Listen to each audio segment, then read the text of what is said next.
tayo. Dito, umpisa na naman natin yung tirahan ng 115 versus 214 part 12. So, mahaba-haba na tayo, mga kadama. Tsaka siguro ito na yung last part ng 115 versus 214 na umaatras.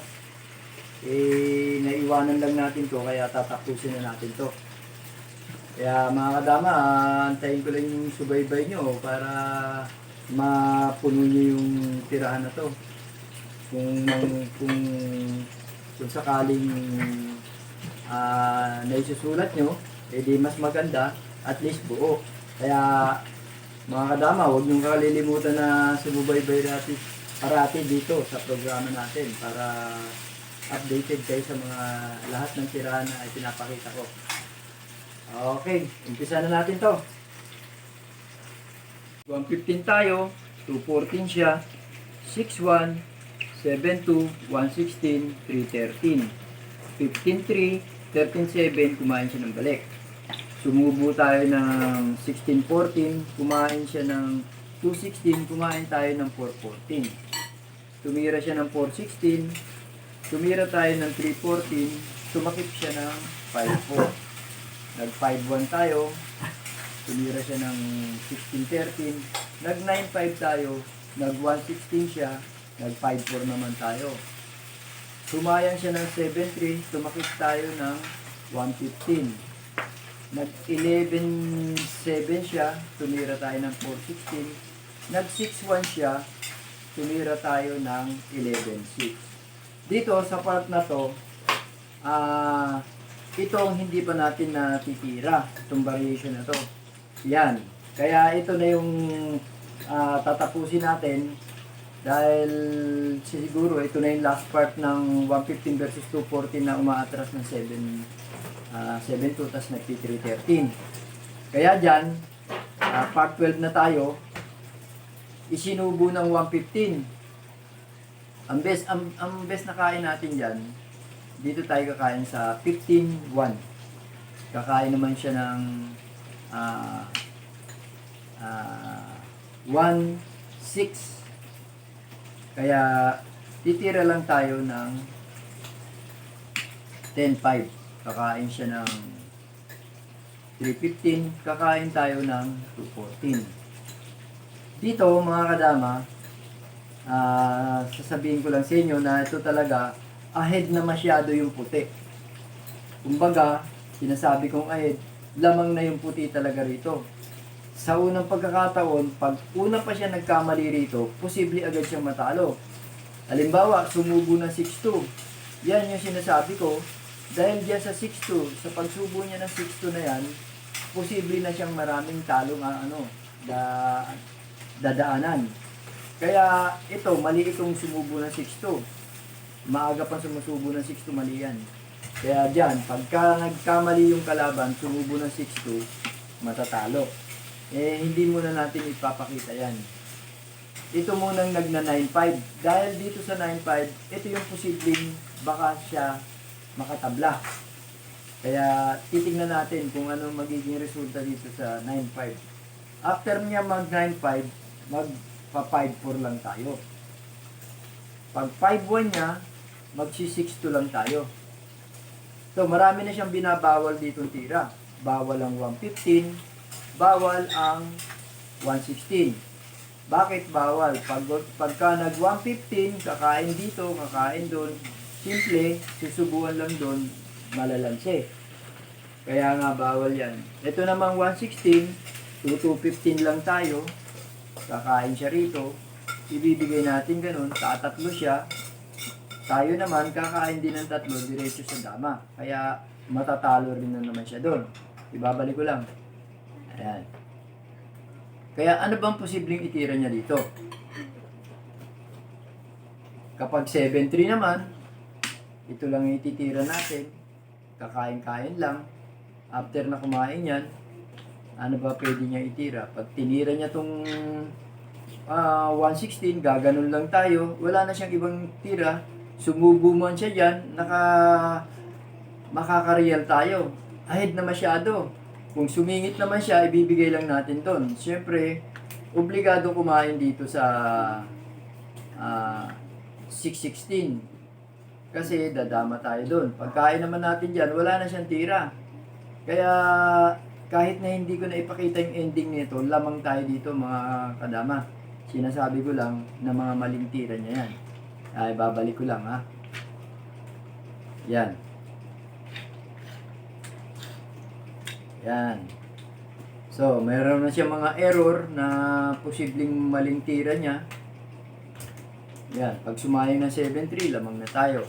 Ngayon, ano ba posible niya pantira dito na pwede niyang itabla? Siguro itong 160, itong 7-2. Yan. Diyan, sa part na yan, 7-2, yan talaga ang best move ng itim. Kaya pag nag 7-2 ang itim, ang best move naman natin dyan, umatras lang tayo ng 16-13. Kumain siya ng 2-16, kakain lang tayo ng 13-1 balik. Ang best move niya na naman dyan, itong 6-2. Pag tumira siya ng 6-2, mag 2-2-15 lang tayo. Kung ipapakain niya yan ng maaga, sasayang tayo dito, o posibleng mapapansin niya yan, pag ilag niya, malalansin siya. O kaya naman, pag sayang natin dyan, sasabay lang siya ng 115, magkakain-kain balik. Eh, dun sa part na yon, hindi naman siya matatalo, pero lamang pa tayo sa posisyon. Ito ang best move niya dyan, 116. Pag nag 116 siya, magpi 15-15 lang tayo. Kakain siya ng 16-2. Kakain naman tayo ng 15-7. Kakain siya ng 12-2. Kakain tayo ng 7-15. Diyan. Kung maaga siyang susubo ng 2-14, sasayangin natin.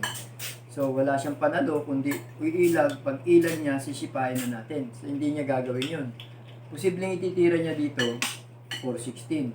Pag nag 4-16 siya, pakakainan lang natin ng 8-3. Kakain siya ng 13-7, kakain tayo ng 12-2.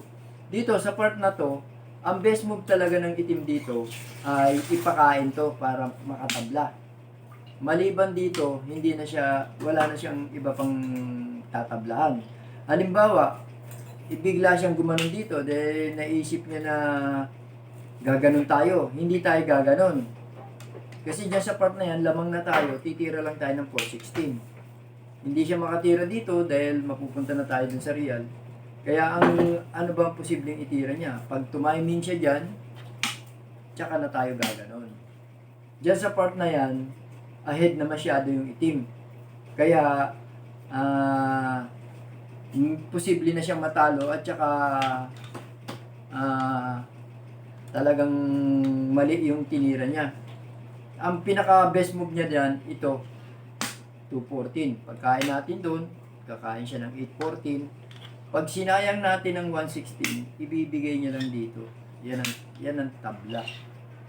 Kaya maganda na rin yung sinasabi natin yung eksaktong tablahan ng itim para alam nyo rin kung talagang saan siya pupunta na makakatabla. Ngayon, dito, pinakita natin yung tablahan, yung mga maling posibleng ititira niya. Hindi naman kasi sa lahat ng pagkakataon matatagpuan agad yung tablahan niya. Sa mga damador talaga, huli na matagpuan pagkatapos na matalo sa tirahan. Ayan.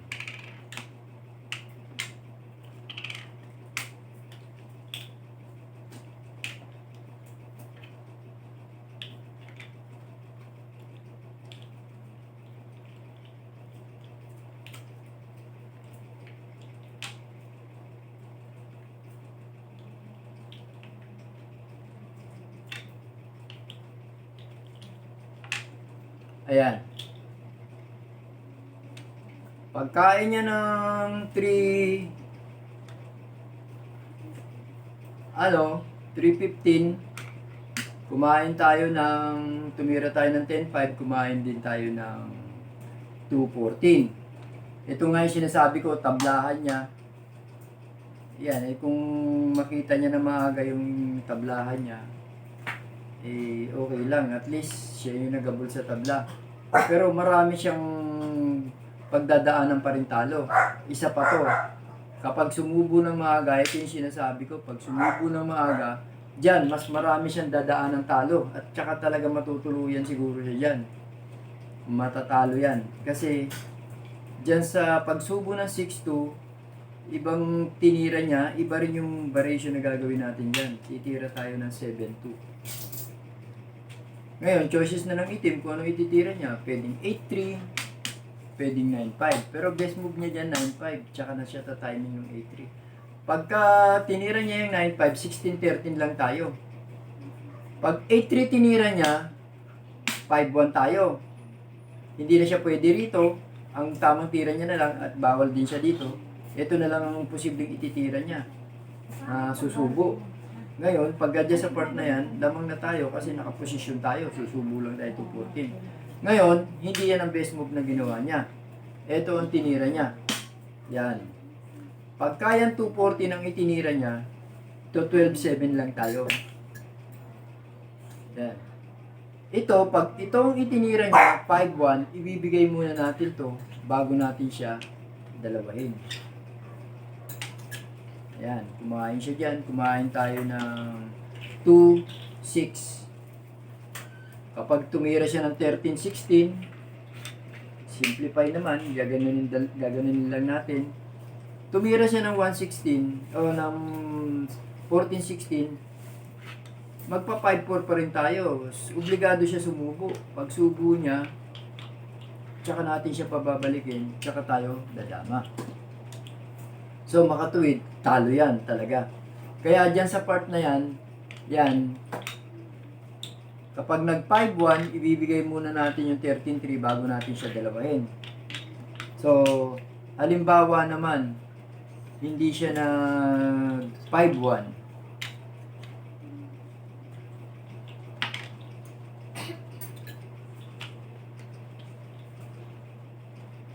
Ayan.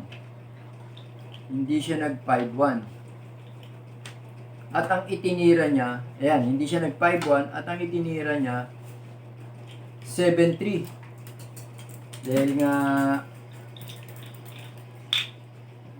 nga talo.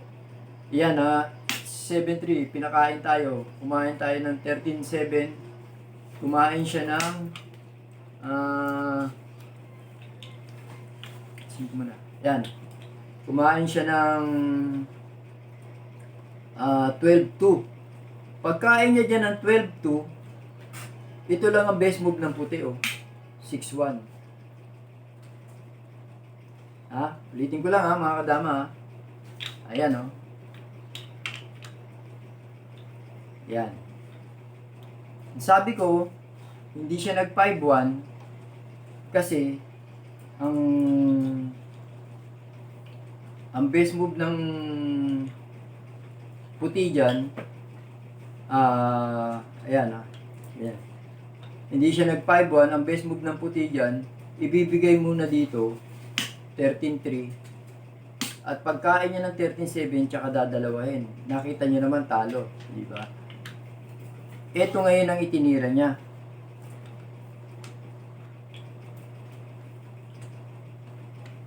Pinakain niya ngayon ng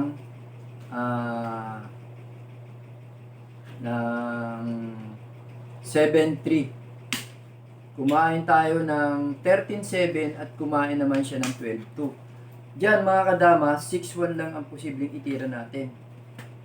Lamang pa rin tayo. Hindi siya pwedeng tumira ng 8-3. Pagka ng 5-1 naman siya, yun pa rin, 7-3 pa rin ang ititira natin. Kaya kakain siya ng dalawa. Kakain tayo rin ng dalawa. Diyan sa part na yan, lamang na tayo ng gusto rito. Kasi malapit na tayo sa damahan. Kaya dito mga kadama, sa tirahan na to, isa lang ang posibleng takbuhan ng itim para makatabla siya. Doon sa ipinakita natin tablahan niya, ayun ang tabla niya. Pero maliban doon, marami siya talagang talong pagdadaanan. Kaya mga kadama, mahaba-haba na tayo sa part net 115 versus 214. Kaya subaybay lang kayo. At huwag kayong makakalimot na mag-update sa tirahan na to kasi mas marami pa tayong variation na ipapakita laban dito sa 115 versus 214 part 12 to. Sige, maraming salamat. Mabuhay kayo. Sa susunod,